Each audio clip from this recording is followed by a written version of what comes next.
On n'a pas à accuser les autres. Et ils ont utilisé ce qu'il fallait pour obtenir ce qu'ils voulaient. Nous, on veut la même chose, mais on n'utilise pas les moyens appropriés. Voilà la différence. L'Afrique pouvait vivre selon ses valeurs, ses propres valeurs.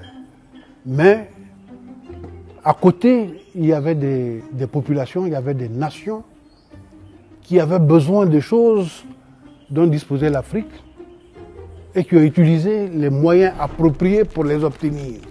Ces moyens, c'est d'abord l'asservissement de l'Afrique, l'utilisation de la force pour prendre ces ressources et aller les utiliser et aller les mettre à la disposition de leur population. C'est ça, ils ont utilisé les moyens qu'il fallait. Mais bon, nous, on n'a pas utilisé les moyens, on n'a pas su répondre. J'ai dit que les Japonais ont réussi à répondre avec l'ère de Meiji. Ils ont subi. Les Chinois ont subi. Les Anglais sont allés leur prendre Hong Kong pendant 100 ans. Mais ils ont résisté à tout cela. Ils ont développé de nouvelles réalités, la technologie notamment, la science.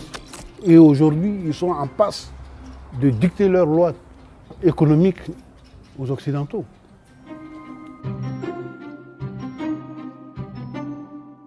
Mais les Africains ne font rien de semblable.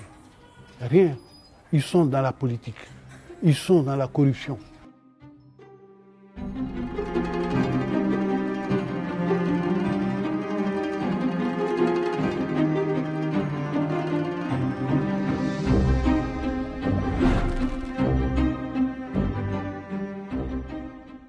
Aujourd'hui, les Africains cherchent plutôt à manger le pain.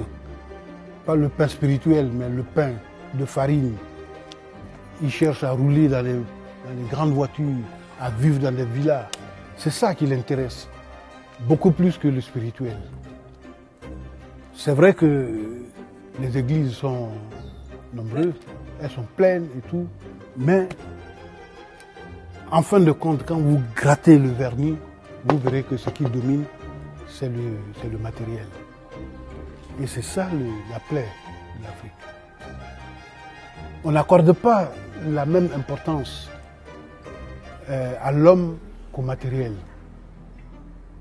C'est ça. Alors qu'on aurait pu s'attendre à ce que ce soit le contraire. Mais ici, on voit que le matériel compte plus que l'homme, plus que l'être humain. Et c'est le mal de l'Afrique. À ce rythme-là, l'Afrique restera toujours à la queue des nations.